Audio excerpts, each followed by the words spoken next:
generations to come.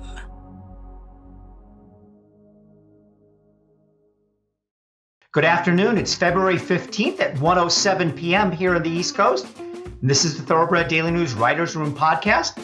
I'm Bill Finley, the host today, and I'm also a correspondent with Thoroughbred Daily News. I co-host the SiriusXM Down the Stretch show each week with Dave Johnson, Saturday mornings. I am Randy Moss. I am no longer a writer as such, but I work for NBC Sports. Zoe Cadman here with XBTV and First Racing. I seem to be missing Doodle. He's disappeared for now. I know you guys have your dogs strategically placed, and we'll see them throughout the show. But I think Doodle he's bowing out this one. All right, and Randy, before we go ahead, I got to ask you, your right eye. Like, did you get in ring with Floyd Mayweather or something? What's the deal here, pal? You should see the other guy, Bill. Okay. No, actually, I had a little dermatological. Is that how you say it? The dermatology work done. So. Good enough. Well, I hope you're back on the road to recovery, and thanks for joining us with the little eye issue there. Hey, let's do let's get right into last weekend, because as is the case this time of year, you're going to get almost every Saturday some major races, but it was not so much to me the boys that took center stage this weekend, but the fillies in the Suncoast Stakes at Tampa Bay Downs. And, you wouldn't think, here's this little race at kind of this little racetrack. It's not even graded. Why would this be such a big deal? Well, it was because, first of all, Wonder Wheel came back in that race. She is obviously the 2-year-old filly champion, owned by DJ Stables and our friends, the Green family. Julia Shining, the full sister to Malathat, who had won the Demoiselle, was in there. So, Cassie Pletcher, who's going to win? Which one of these Titans? Wait a minute. It's won by Gerald Bennett, 78-year-old claiming trainer, a guy who's been at it for years and years, has won over 4,000 races. And I bet you there's some listeners of this podcast that don't even know who he is, but you like to see the little guy win. He won it with Dreaming of Snow, but it was an interesting race. And, you can look at it a lot of different ways. Did Wonder Wheel need the race? Mark Casse said the horse was a little bit tired. Will she move forward off that? All that is true. But Randy, to me, that's a disappointment. You're the 2-year-old filly champion, and you can't run by a horse that is kind of a glorified allowance horse from Tampa Bay Downs. Well, maybe Dreaming of Snow is a little bit better than she was given credit for. I don't know. Anybody who followed DRC in Hazel Park back in the day definitely knows who Gerald Bennett is, and anybody who handicaps Tampa Bay Downs on a regular basis knows who Gerald Bennett is. And it's nice to see a small-time guy get a chance to win a race like this. Look, I thought Wonder Wheel showed up. I can totally buy what Cassie said, that it was the first start of the year. Maybe she was just a little bit short. She seemed to have dead aim on Dreaming of Snow all the way down the stretch and couldn't get by. And I thought Julia Shining ran a very good race in defeat. In fact, I would argue that given the trips, Julia Shining probably ran a little better race than Wonder Wheel did. Mm-hmm. So it'll be interesting to see how Dreaming of Snow comes back. And I would expect that we'll see good efforts down the road once again from both Wonder Wheel and Julia Shining. Yeah, I'm in agreement with you, Randy. I mean, let's listen, this is no knock on Tampa Bay Downs, but sometimes what happens at Tampa generally seems to stay at Tampa. It can be a very testing track. It's a great track for legging up horses. We know that Wonder Wheel did not leg up there. She was at Cassie's training facility. Perhaps that's a little bit more glib. She cruised into the stretch like she was going to win by 10. In my mind, she looked like a filly who got tired. I mean, Tyler hadn't moved on her. And I'm looking at this little Dreaming of Snow who's just trying and trying and trying. And the little part of me was hoping she got there, and she did get there, stay there, Dreaming of Snow, because I love Gerald Bennett. I rode in Chicago for a long time, so I've known him. I've known his son, Dale Bennett. I rode for him. So I was cheering for the little guy. And Wonder Wheel, she'll have her day. I mean, she's a proven commodity. She's not pace dependent anymore, thanks to a new running style. And she ran like a filly who got tired. In my mind, she's a big growthy filly, but she never carries a whole lot of weight. And when you're looking at fillies like that, she may look as fit as a fiddle because there's not a pick on her. Maybe she wasn't. Maybe Mark was right. Maybe he ran a short horse. So I think she'll come on. Julia Shining looked like she was running in quicksand the whole way, but then she always does. She always looks like she's under a full drive at the 3/4 pole, even the 2 times that she's won. So I think both of those fillies will be moved forward. And maybe Dreaming of Snow is a little better than we all thought, the daughter of Jess's dream. It's a good story to follow. And I like those stories. I mean, I'm somewhat in agreement with you guys. I mean, the jury is still out. But if the big girls got beat by a really strong candidate, a horse that was running big figures, et cetera, I could put a little bit more stock in the race. But what a neat story Gerald Bennett is. He's 78 years old. And instead of slowing down, he's won 7 straight training titles at Tampa Bay Downs. And as Randy said, he came out of Michigan. He had only won 2 graded stakes races in his career. And you have to go all the way back to 1990 in Beau Genius, if you remember that horse, to get Gerald Bennett's last graded stakes winners. He told me the horse will likely run next in the Fantasy at Oaklawn. Randy, fast forward, I'm doing my Kentucky Oaks top 10 today. It'll be in the Thursday edition of the TDN. By the time you're listening to this podcast, it'll be out. I didn't include her in my top 10. I can't. I got to see more from her before I put her in there. I could see that. I mean, I would certainly have her on the bubble if I didn't put her in the top 10. The Beyer speed figure only came up 83, which is what Wonder Wheel got when she won the Breeders' Cup Juvenile Fillies. She's probably going to step forward from there. Whether this is the peak for Dreaming of Snow, I don't know. But it was a good effort from her, and she's a filly you can root for down the line, I guess. Yeah, Absolutely. I mean, I'm rooting for Dreaming of Snow, and we'll see what the other girls do. But they have to move forward off of that. If they don't, then they've gone backwards. I think the next stop. That's the both Wonder Wheel and Julia Shining are going to the Ashland next.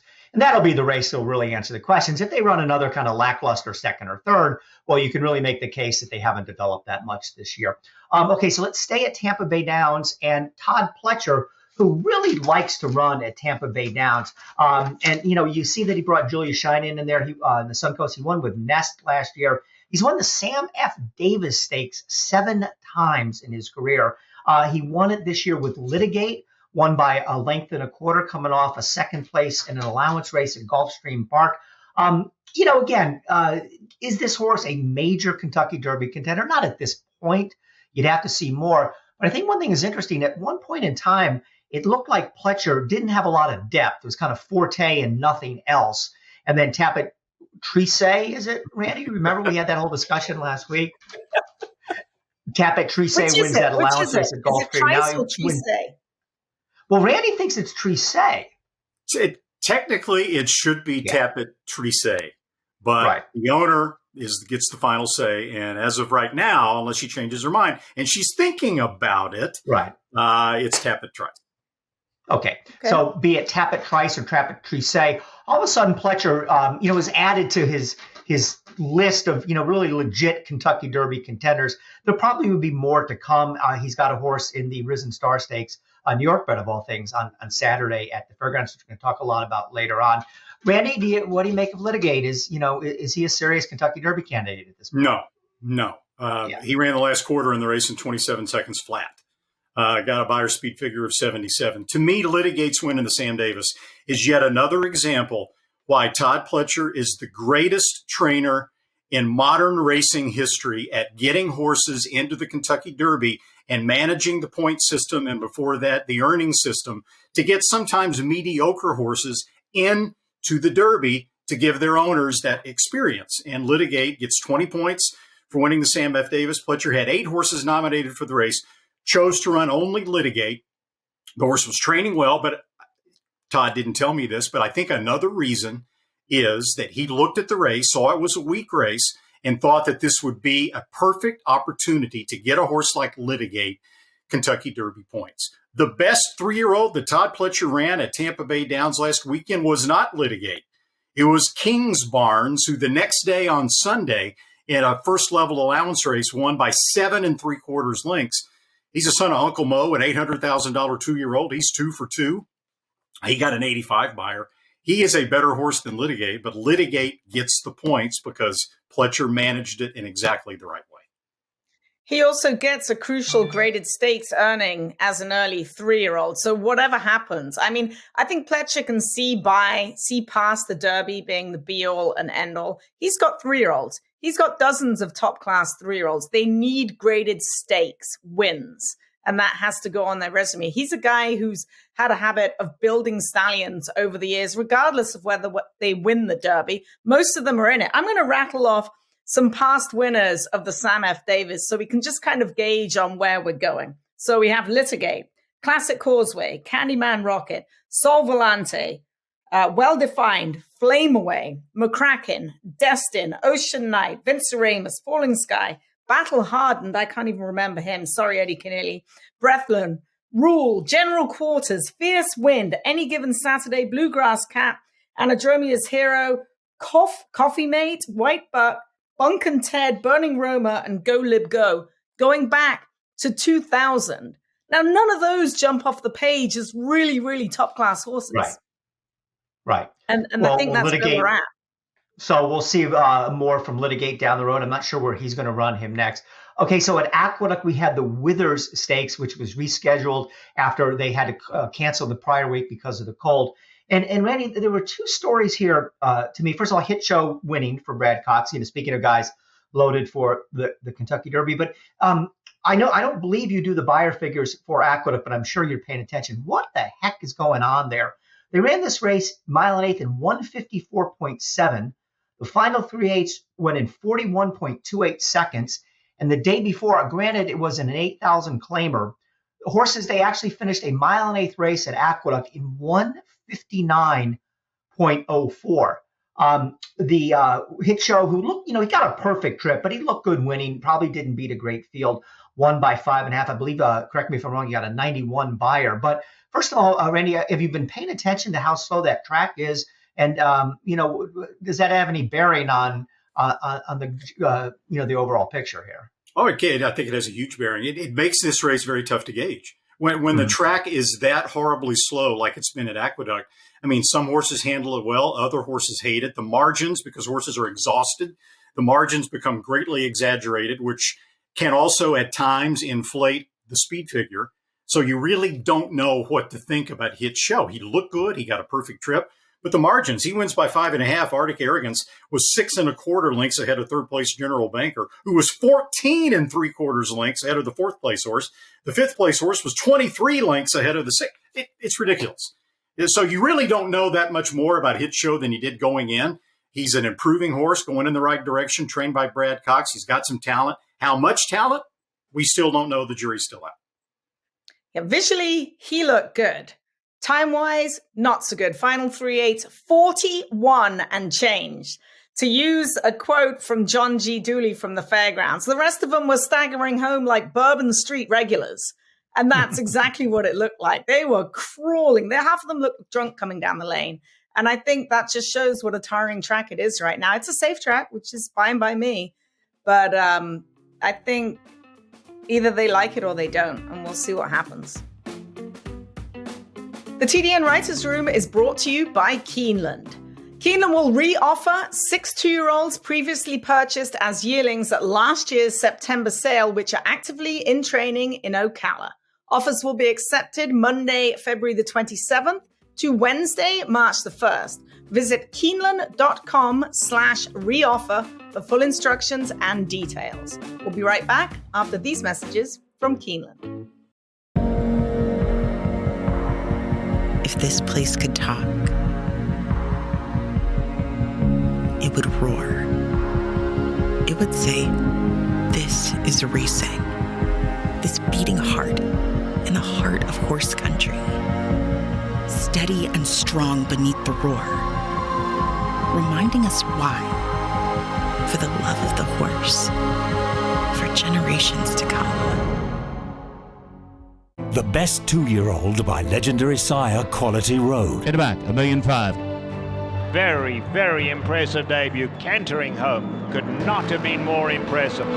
Coast to coast in the American Pharaoh. He's the real deal. Undefeated and unchallenged at 2. He's just too good. He wins the Breeders' Cup Juvenile. Corniche, the newest champion to Coolmore, America. The TDN Writers Room is brought to you by Coolmore. It's been a big week overseas for the Coolmore stallion Justify. His Just for Sol was an impressive winner in Saudi Arabia last Saturday, winning by more than 13 lengths. That gave Justify his second international win on the day after his superstar filly Learning to Fly won the $2 million Inglis Millennium Stakes to cement her place as the favorite for the Golden Slipper. Justify stands at Ashford Stud for a fee of $100,000.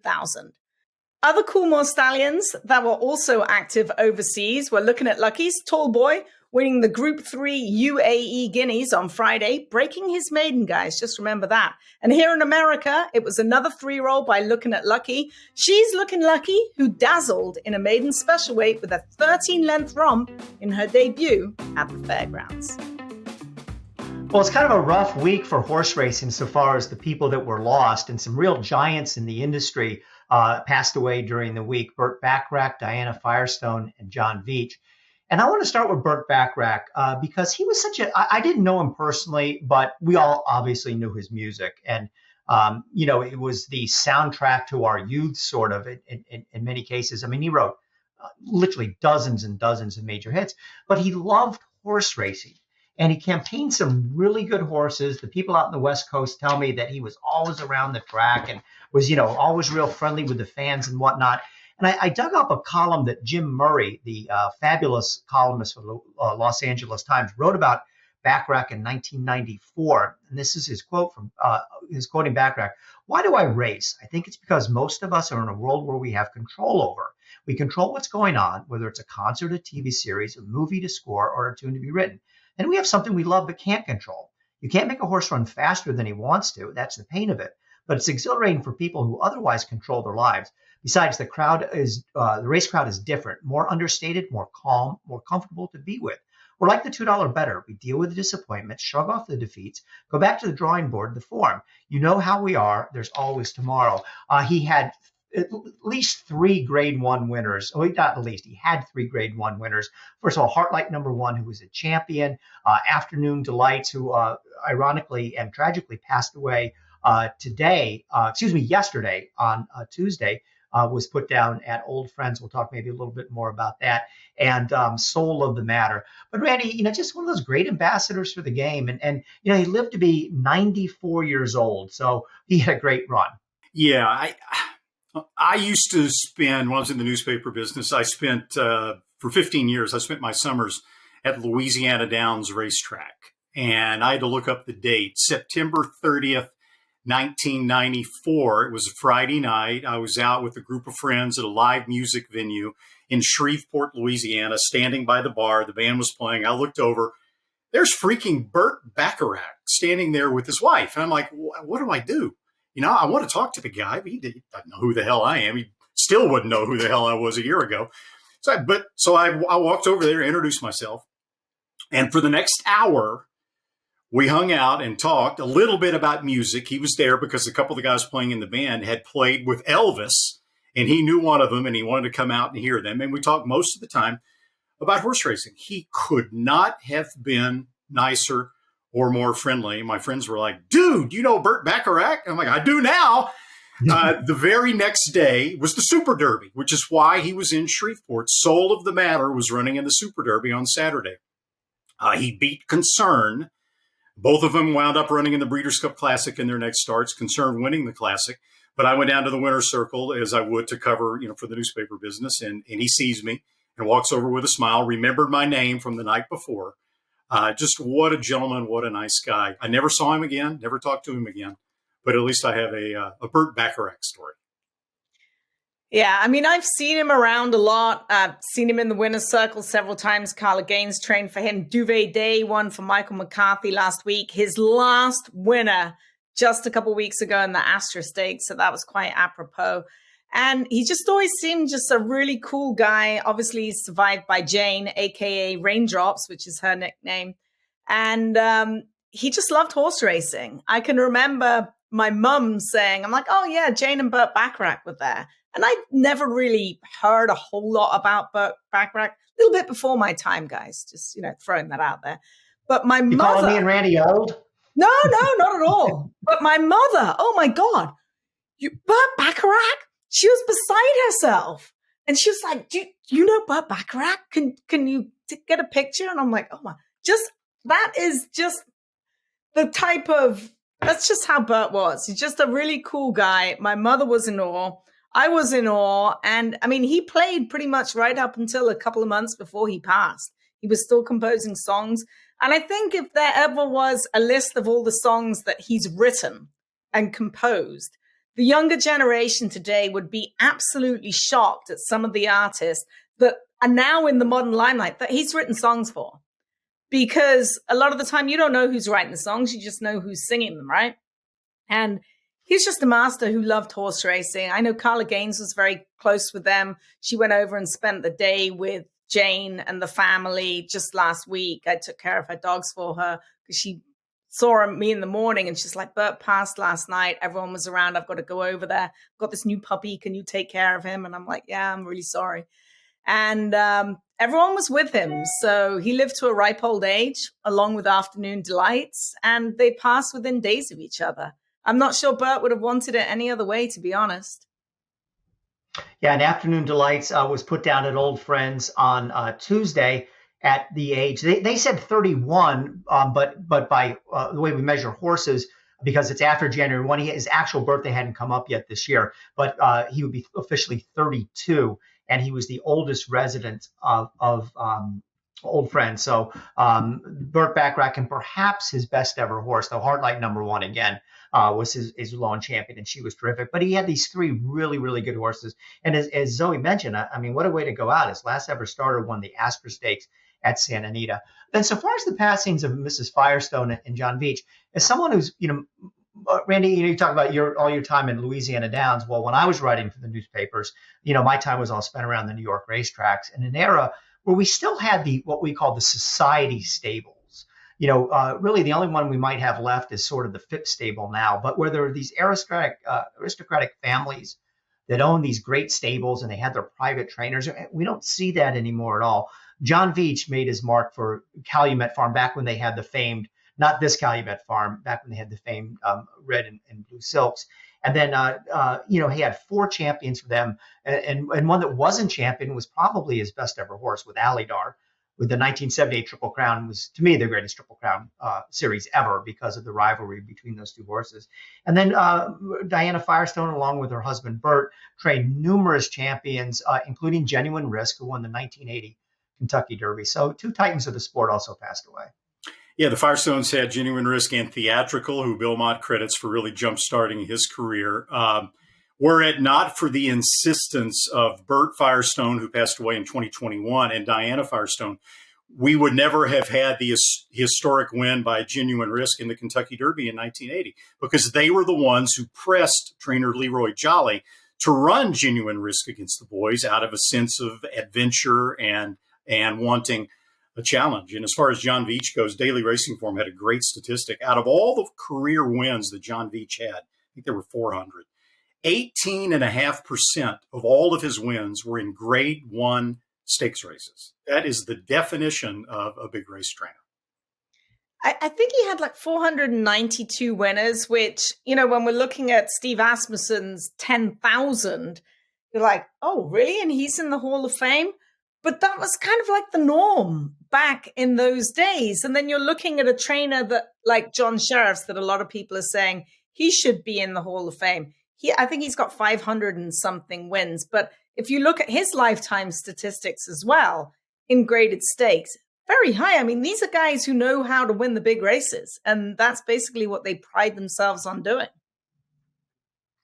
Well, let's turn our attention now to one of these unpleasant subjects that we have to tackle every so often here. And Bob Baffert and his spat with the Churchill Downs was back in the news. And it took this thing has been ugly from the start, but it took a pretty ugly turn this week. First of all, Baffert and his legal team were in court in Kentucky over the last couple of weeks trying to get a judge to overturn the ban that, as we speak, will keep him out of training the Kentucky Derby starter this year. And the clock is ticking because not only can he not, if things don't break right by the end of this month, if Baffert doesn't win in court, if he wants to get his horses into the Derby under these new rules that came in this year, apparently there were new rules. Nobody really knew anything about it till this year. Horses have to be turned over to another trainer by the end of this month, by February 20th. That's 13 days from now. But it involved the Jockey Club here, and Baffert's attorneys asked Judge Rebecca Jennings to recuse herself because they found that her husband had taken money as a lobbyist for the Jockey Club.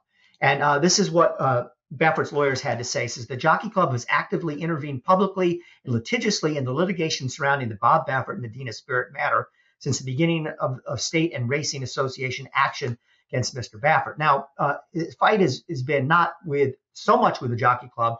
It's been with Churchill Downs and the Kentucky Horse Racing Commission. But the Jockey Club has been a player in this. Matter of fact, in 2021, they filed an amicus brief on behalf of NYRA in opposition to Baffert's efforts to get an injunction from the ban that NYRA put in place against Baffert. That ban has now he served his time, so to speak, here. Churchill Downs, they a lot of saber rattling here. They came back and they called this a brazen and baseless attack on the integrity of this court. I had to tell you, I think Baffert's lawyers have a very good point here. And, one of the problems is the clock is ticking. I don't know how you get this straightened out, but there can't be any hint of impropriety in this. I'm sure Judge Jennings is an honorable person. I'm sure her husband is an honorable person, but that he was making money from the Jockey Club, and the Jockey Club has stuck its neck out and been involved in this. I think Baffert's lawyers have a good point. I don't know where on heck this is going, other than to just continually to gum up the works, which have been gummed up from the very start. But we'll find out more about this as the case progresses. Yeah, I mean, based on what's transpired so far in the state of Kentucky, you'd have to think that Baffert and his lawyers would be up against it. But the fastest way in the world to look like an idiot is to try to predict what a judge is going to do or say in situations like this. I mean, when we get HISA going and the lawyers start throwing bombs back and forth with the HBPA, and you get Baffert and his attorneys and Churchill Downs and all the acrimony going on there, I just can't wait until all this is behind us and we can focus 100% on horse racing instead of what's going on in the court systems. Well said. That's all I've got to say about it. I mean, I'm sick of reading about stuff that's happening in the courts. February 28th, we've already seen one of Bob's horses. We'll talk about that a little bit later on, but Harlow Cap already with Steve Asmussen to run this weekend at the fairgrounds. So they've already started the move. We'll have to wait and see what happens. I totally agree with both of you guys. I think we're not only are we sick of this, I think everybody is sick of this. After this year's Kentucky Derby, for the most part, it'll be over. They might still fight some things out in court, but Baffert will be reinstated. But, the clock is ticking. What's that, Zoe? Let's hope, because it seems like they've moved the goalposts every time. Because perhaps, but I think that we're going to see him. In the 2024 Kentucky Derby, Bob Baffert will be the trainer of whatever horses Bob Baffert has. But it doesn't look good for him.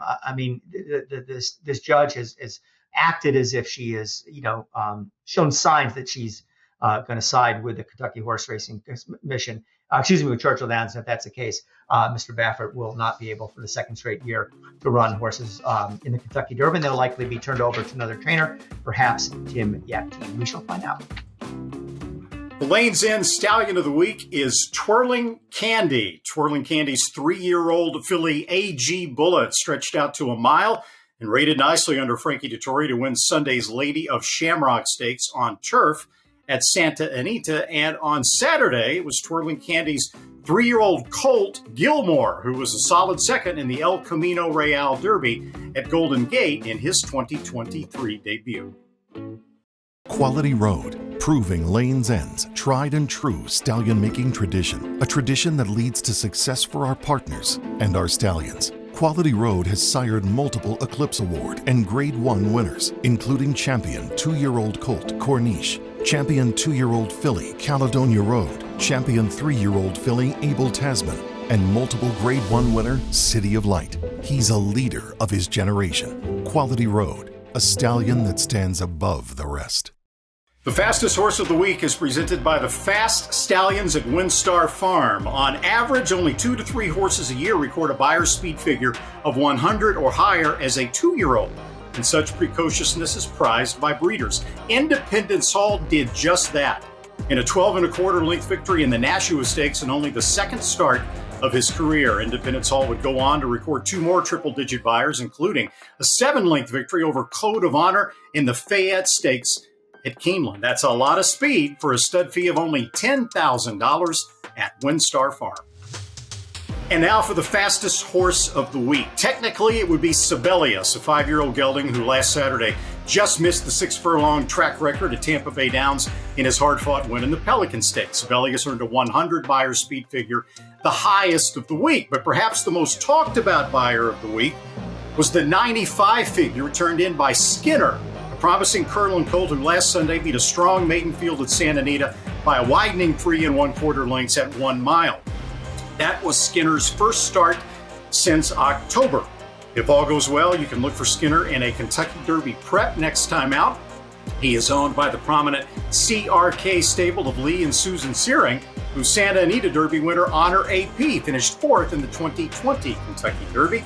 Skinner is trained by John Sheriffs and was ridden Sunday by Victor Espinosa. The Green Group is an accounting and tax consulting advisory firm specializing in the thoroughbred industry with over 500 clients in the horse business. The Green Group has proven strategies to save you taxes, and you can learn more at www.greenco.com. Welcome in now the Green Group guest of the week, Tom Amoss. And what a perfect time to have Tom on the TDN Writers Room podcast, because on Saturday, Hoosier Philly, a horse that people are just falling in love with for good reason, will make her 3-year-old debut in the Rachel Alexander Stakes. And Tom, thank you for joining us. Take us beyond the past performances, beyond the speed figures. What have you seen in this filly from day one that you've been so effusive in your praise for her? Well, we're going to go back to her 2-year-old year, obviously, and that's a while back. But when she got ready to run at the beginning of September, we had practiced quite a bit with all the horses.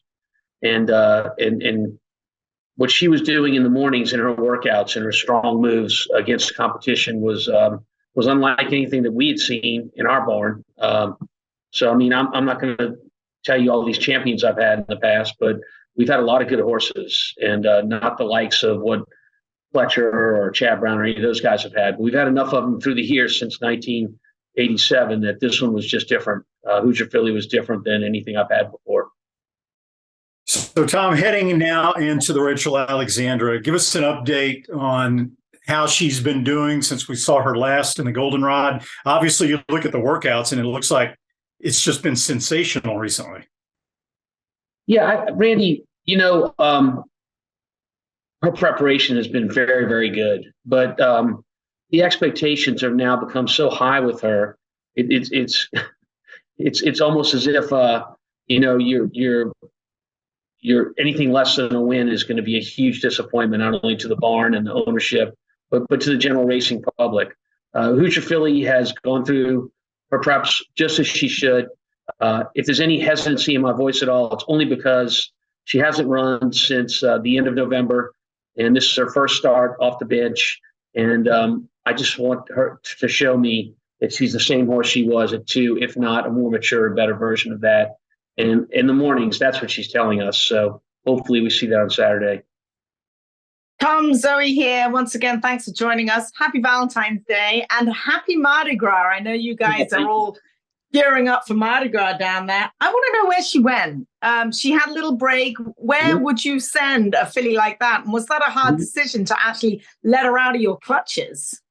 Well, she went the same place that Curly Jack went. So both those horses were bought at the Keeneland yearling sale, and they were raised and broken and gotten ready to go to the racetrack at Woodford Farm in Ocala, Florida. After their last races in the end of November, I had thought to myself that we have a chance to have long and very nice 3-year-old campaigns with both. And we thought it was an opportunity before that happened to give them about 30 days at the farm, let them go out in the fields on a daily basis, be a horse, before bringing them back in and start intensifying their training to get ready to run. But it had nothing to do with anything other than just wanting to give them a break because we thought we had big campaigns ahead of us. How important is that, Tom, to give them a break? Well, to me, it is. I mean, every trainer has their own style. So I can't speak for anyone else other than our programs. And, racehorses are elite athletes, and their training is also elite and fairly intense. And I think, look at any horse, no matter what level, and they go through periods of being very good and periods of not being as good. And when you have the opportunity to give them a break, particularly when they're healthy, I think that pays back in, very nice dividends in the future.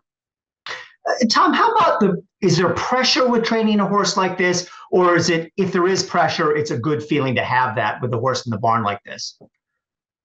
There's a real kind of yin and a yang to that, Bill. It's a great question. On the one hand, I've always tried to be very transparent about my horse with the betting public and the general public, as long as the owner is not someone that, wants the information kept to themselves. And this group has been very generous and said that I can speak as I want. So even before this filly ever ran, I praised her and said she's the best we've ever had. And so I like being transparent like that. But when you start making those kinds of statements, then every time you race, there's an expectation that's associated with that kind of talented horse, and that can make it to where, quite frankly, after a really big performance like the Goldenrod, it's almost more of a relief than it is joy of winning a race. So you really got to be careful on how you handle those situations. And the short answer is yes, there's a lot of pressure involved with that. I'm not someone that thrives on pressure, but I can certainly handle it. Mm-hmm. Well, talking about your comments and talking about the way the public has perceived your comments, I'd kind of like to get your opinion about the Kentucky Derby future wager that we just saw. I guess it was the second phase of it that ended this past Sunday, where Hoosier Philly was behind only one other horse, was 11-1, the second individual betting interest over 24 colts. Now, you had mentioned casually that you wouldn't necessarily, shy away from running against colts if the situation allowed. How did you feel about seeing that 11-1 up there for Hoosier Philly? Well, I'm going to answer that question in two parts. First is, from the standpoint of just being analytical and how we operate out of my barn. She's going to run in this race on Saturday, the Rachel Alexandra.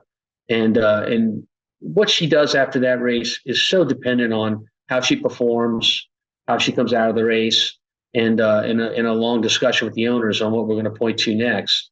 But that would be any horse. Getting ahead of yourself and thinking you do this or that is silly. And when you think about what those odds closed at, if the Derby was run tomorrow, and if by some silly reason we decided that's what we were going to do, she'd be a lot more than 11-1 at post time. So why would you want to bet on something like that? But to me, it's all just a lot of noise, Randy. I'm looking forward to Saturday and her coming back as a healthy horse after the race, and hopefully a successful one. We'll see. Tom, you use Edgar Morales an awful lot, and he's the guy that may not be at the forefront of a lot of people's minds. And I know, especially towards the end of last year, they're like, well, Tom could probably get anyone to ride this filly. Look how good she is. Who's this guy he's using? Tell us a little bit about Edgar and your relationship that you have with him, because he certainly looks like a remarkable young man, especially on the back of a horse. Yeah, so I'm the kind of guy that is not married to any one rider, and I certainly have made changes in the past with horses that I have. And a couple of years ago in Indiana, I was looking for a new rider to kind of carry the barn through our races there, and I gave Edgar an opportunity. I really liked what I saw.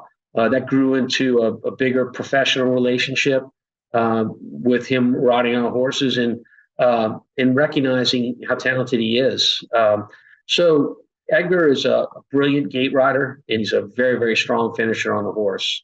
And to me, when I watch him ride, I see the next big rider coming out of the Midwest. How quickly he catches on or doesn't catch on, part of that may be about his personality. He's a quiet guy, very, very much an introvert, doesn't say a lot. And, in our world of being a trainer or a jockey, you almost have to have, for lack of a better word, a little narcissism in you, and you got to think you're better than the rest and say that. And he doesn't do any of that. And so maybe that hurts him. But if you're a student of the game and you watch races and you watch him ride, he stands out from the other riders. Yeah. Tom, this horse costs $510,000 at the sales. This day and age, that's not a huge price tag. Todd Pletcher probably has 20 in his barn that costs more than that. But for you, that is sort of uncharted territory. I don't recall you ever getting much of a chance to go to the sales with a big bank account behind you. Mm-hmm. Tell us the story behind that, and what is the future now of Tom Amoss buying six-figure horses? I don't know the future of Tom Amoss buying six-figure horses, but to speak directly to your question, Bill. This horse is by Into Mischief, and Into Mischief, just to breed to him, is $250,000, $250,000. So this would be a baby of his that really probably is not even at the yearling average for Into Mischief. But this was a horse that at the sale we liked. I mean, full disclosure, I buy a lot of my yearlings. This is not a horse that I found. Lauren Carlisle found the horse. I came behind her and looked at the horse, and I liked her as well. And this ownership stepped in and bought the horse. But fate is a funny thing. This same group was looking to buy at Saratoga and didn't get a horse at the Saratoga sale, and they were going to buy one horse. If they'd gotten something then, Hoosier Philly would be in somebody else's barn, because I don't have another client with that kind of money. So, I've always said luck is a great thing to have in anything, especially horse racing. And so, we were able to get her, and I'm able to see her race out of our barn. I'm very appreciative of that. So, Tom, a half hour after the Rachel Alexandra is the Risen Star, and you've got Curly Jack going in that. You and I go back a long, long way, and I know from experience that you're a really good handicapper, and you also give very honest assessments when you can about your own horses. So how good is Curly Jack? So Curly Jack is a good 2-year-old turning 3. And, when you handicap the Kentucky Derby when the time comes, you usually classify it into 3 groups. You classify it into a group of contenders, and maybe then the next group is some outsiders you think have a chance. And the third group is a group that have earned their way in. They've gotten their points. They deserve to be in there, but maybe that's not where you're going to have your win money on. And for Curly Jack to move out of that third group, because he does have points and from his 2-year races, to move into one of those top 2 categories, he's got to be better at 3 than he was at 2. But I'll give you some things to support why I think that's a real chance, a real possibility. At 2, he really didn't understand racing, wasn't very good about competition. It got him beat at Ellis Park. He made the lead and then got beat at the wire by a horse he passed. And then after the Breeders' Cup, and the Breeders' Cup was, that's on me. I really thought that day speed was a good thing to have. And I kind of took him out of his game. And that's if there's a 10 commandments of horse racing for a trainer, commandment number 1 is don't change your horse's style. And I did that day. And I shouldn't have, and he didn't run well. So we decided to give him one more race when we were really going to give him some time off at that point to his 3-year-old campaign. And it was a very good one in the Jockey Club. He got stuck in traffic. It was a slow pace. When he finally got out, he came running. The horse that beat him flattered the race by winning the LeCompte here at Fairgrounds, a horse named Instant Coffee. And Curly Jack has come back, as most horses do from 2 to 3, as a stronger version of himself. So, again, if the Derby was run right now, he would be certainly a horse that would be considered an outsider at best. But I think he has a chance to step forward between now and the first Saturday in May, assuming he stays healthy. It looked like he put it all together in that race. What kind of trip does he need to move forward at the fairgrounds this weekend? Because that's a big field. There are a lot of horses in there. Well, I think to move forward, number 1, when you draw a field of 14, the first thing you're thinking of is, well, I'm not a front running type horse, so I'm going to need a clean trip. So the first thing is going to need a good trip to be a competitor in that race. Second thing, he's going to need some pace up front to set up what he likes to do, which is to close. And, I do see pace in there, so that's a good sign. But Edgar's he's a cerebral rider. He's going to pick the trip, and hopefully we can be a clean trip at that. Where's the Mardi Gras parade this year? Are you riding in a parade? No, not anymore. I used to do it when the kids were little. But not anymore. But I dress up every Mardi Gras. That's something I did when I was a kid. And I was too cool for it when I became a teenager, but I found my way back. So I dress up every year. Yeah, Dress up as in how? Well, I can't tell you. It's a secret. Is it? Oh, yeah. Everyone dresses up. It's amazing. And then you all walk downtown and follow the parade. I'll send you our best. I'll send you one of our best, Randy. Okay.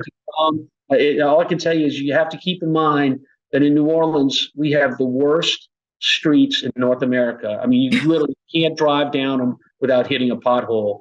There's actually a site on Twitter where it's just potholes New Orleans or something like that. So I'll send you one of our latest. You can take a look at it. Okay. But it's not what we're doing this year. We're doing something different. All right. Well, Tom, best of luck this weekend, not only with Hoosier Philly, but with Curly Jack. Going to be a big weekend for your stable at the fairgrounds. And if you win on Saturday, we're going to bug the living hell out of you about whether or not she's going to run in the Kentucky Derby. So be prepared for that. But Tom, thanks so much for your time. And again, best of luck this weekend. Thank you guys for having me. It was a pleasure. And I apologize for not being sophisticated enough to get on the proper Twitter channel or Zoom channel to get to you guys on time. Okay. Thanks, Tom. As this week's guest of the week, Tom Amoss will receive a free 1-hour tax consultation from the Green Group, an accounting and tax consulting advisory firm specializing in the thoroughbred industry. Why do the most successful owners, breeders, and horsemen select the Green Group as their tax advisor? We simply save them money and know how to make them more successful. Over the past 40 years, founder Leonard Green has owned and bred some of the best racehorses in the history of the sport. His in-depth, hands-on industry knowledge, combined with cutting-edge tax-saving strategies, has produced positive results for his clientele and has made the Green Group the top-rated accounting and tax firm in the business. For a confidential and complimentary consultation, contact us at 732-634-5100 or visit our website at www.greenco.com. The Green Group, proven strategies to save you taxes. Here in Pennsylvania, we're proud of our breeding program, the best in North America. But we're also proud to be leaders in this industry. The PA Horse Breeders Association is funding cutting-edge research at Penn Vet to detect gene doping in thoroughbreds. And we endorsed the SAFE Act to help protect the most vulnerable horses. Plus, we're pleased to support the aftercare programs set up by our horsemen's groups. Just a few of the reasons why you should join us in Pennsylvania, the premier place to breed and race. The TDN Writers Room is brought to you by the PHBA. This week, a Pennsylvania bred hopped onto the Triple Crown Trail when Chase the Chaos won the El Camino Real Derby at Golden Gate on Saturday, earning a free guaranteed berth into the Preakness and also earning 10 Derby points if he is nominated to the Triple Crown by the late nomination deadline of March the 27th. That's now 2 wins in a row for Chase the Chaos, bred by Dale Craft in Pennsylvania. Well, the main action this weekend will take place at the fairgrounds where we have major preps for both the Kentucky Oaks and the Kentucky Derby. We just heard from Tom Amoss talking about Hoosier Philly. And after, hearing Tom and also talking to him last year, I had to go back and say, what's going on here? Why the hype? She's didn't win the Breeders' Cup from a speed. She being Hoosier Philly, obviously, from a speed figure standpoint, really isn't all that very fast. Her best buyer number is an 81. So I took a chance to look back for a third or fourth time at her win in the Goldenrod at Churchill, and I get it. She just looked like a sensation in there. Now, Randy, as you brought up, should she be 11-1 in the Derby future wager? That's insane. No, that's insane. Absolutely insane. We don't even, Tom is not committed to running her in the Kentucky Derby. He's just mentioned it. She's the second choice among other than the all other, which is all Bob Baffert, because his horses aren't in the Derby future wager. That's 2-1. 11-1 is insane. But be that as it may, she's so exciting. And I'm getting ahead of myself. I'd love to see her run in the Derby, but let's worry about the Rachel Alexander first. There's some decent horses in there. I think Chop Chop, coming off a nice second place finish in the Silver Bullet Day for Brad Cox, is a legitimate horse. Pretty Mischievous is a legitimate horse. But I don't expect Hoosier Philly to do anything other than put on a show. Yeah, in her last race at Churchill Downs in a race called the Goldenrod, she beat a filly who she'll run against again in the Rachel Alexander called Knock Your Socks Off. That's exactly what happens when you watch Hoosier Philly on video. She knocks your socks off. And what's funny about Hoosier Philly, I go back, as we said in our interview, I go back to the 1980s with Tom Amoss. After Hoosier Philly broke her maiden first time out at Churchill Downs, it was a workmanlike performance. She got, I think, got 76 by her. She didn't, wasn't visually like, wow, when you watched that race. And I ran into Tom and, I said, what do you got in the barn? And he's like, I got the best horse I've ever trained. And I said, really? And I said, who? And he said, Hoosier Philly. And I'm like, really? I didn't challenge him on it. But obviously now we see what he's talking about. She does have a pretty good opponent here in Chop Chop. If you go, as you pointed out, if you go just by numbers, Chop Chop is coming off a really fast win in her last start at the fairgrounds with a race over the track in the Silver Bullet Day, a race that she finished second, actually, to a horse called the Alley's Look. The 1-2 finishers, both trained by Brad Cox, and they were 13 lengths ahead of the third place finisher. So that was a really good effort from a filly that is stakes tested in Chop Chop. So it won't be a complete walkover on paper, you would think, from Hoosier Philly. This is going to be a nice test for Hoosier Philly coming off a layoff, but I also think she'll probably run to what'll be, 2 to 5 odds?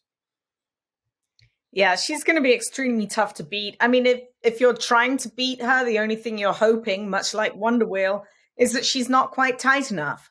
She has been training at the fairgrounds, whereas Wonder Wheel was not training at Tampa Bay Downs. She does only have 3 recorded works, and they're good. You can go to Tom Amos's feed, and you can watch some of those works. And anytime you can work 47-2 at the fairgrounds, I've ridden there, I've worked horses there. That's pretty darn quick. Fastest of 86. The next one was the fastest of 67.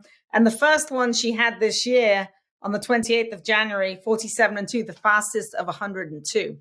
And the thing about the East Coast trainers that we don't seem to have on the West Coast is while you're only seeing a half-mile time, these horses will gallop out 5/8, 3/4, and 7/8. Tom Amos's barn is by the 5/8 pole. And when he works horses, they'll go past the wire, past the mile pole, past the 7/8 pole, past the 3, and they'll pull up down by the half-mile pole. So I can guarantee that even though she's got 3 works just under her belt, she's likely fit enough. And she was good enough to win first time out.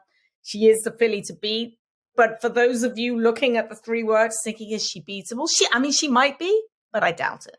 It is a long, long stretch, that New Orleans stretch. If you start lagging at the 16th pole, it's a long way, let me tell you. It is like the longest stretch in the world.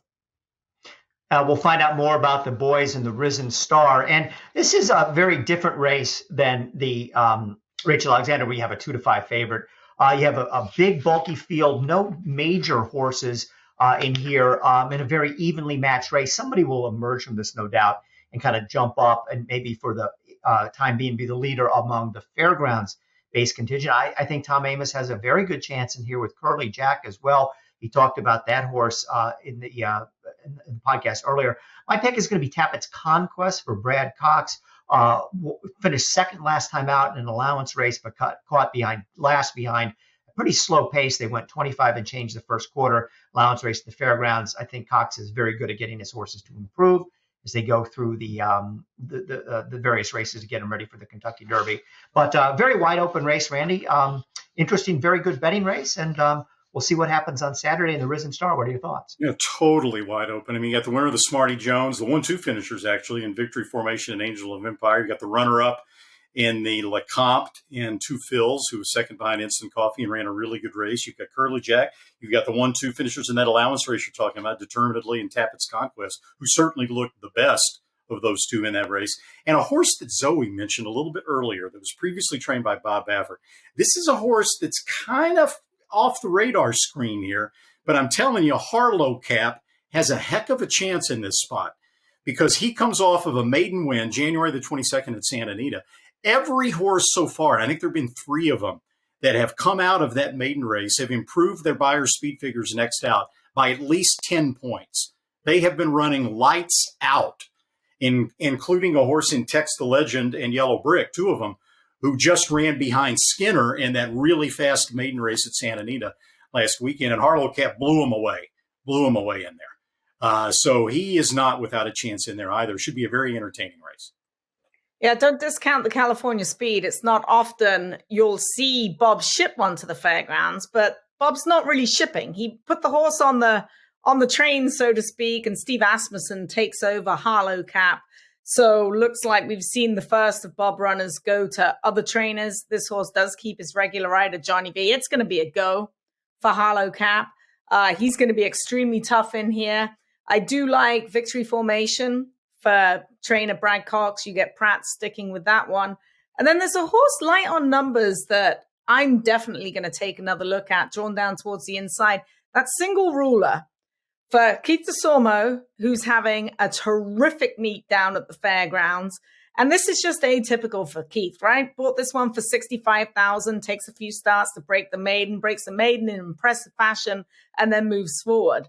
He's run 6 times already. Visually, that was a very, very impressive maiden win by him last time out. If he can move forward, distance is not going to be a problem for him by Empire Maker out of a Stormcat mare. Visually, he's your atypical long, lean, big, growthy looking colt that Keith likes to buy. So he's a live long shot for me in there. And guys, another interesting aspect of the Risen Stars, the way the race ought to be run. We've talked about Harlow Cap and his California speed. Well, Victory Formation in his last start in the Smarty Jones had an outside draw in an 8-horse field and was ridden very aggressively from the gate to get the lead by Flavien Prat. Pratt's back on him again in the Risen Star. He has an even farther outside draw in this race. So I think we can expect a very fast pace. And back to Harlow Cap, keep in mind, Baffert is currently banned at the fairgrounds because it is a Churchill Downs owned track. So if the owners wanted to run Harlow Cap in this race, maybe they wanted to go the Louisiana route to the Derby, they had no choice but to make a trainer change. And Harlow Cap shows up for Steve Asmussen. Perhaps it'll be his 10,000th career winner. We'll never know. We'll have to see. That'll be another big story to watch this weekend.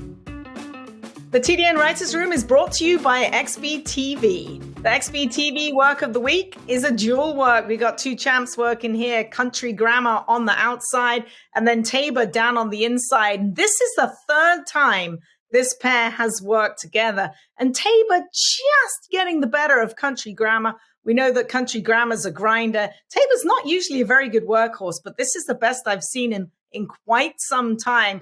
They pair up in 125 and 2 prior to their trip to the Saudi Cup, the $20 million race. Looks like they left this morning from Santa Anita, and they are en route right now. This is just 2 of many top-class horses you'll see on xbtv.com.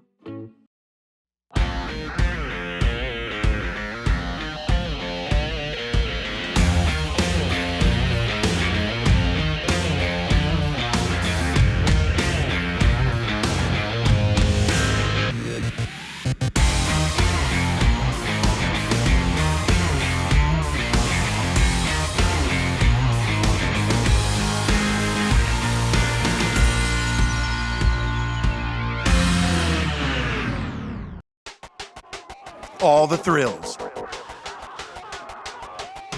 Fraction of the bills. Experience the power of the partnership. Change your life, make new friends, and compete at the highest level of thoroughbred racing.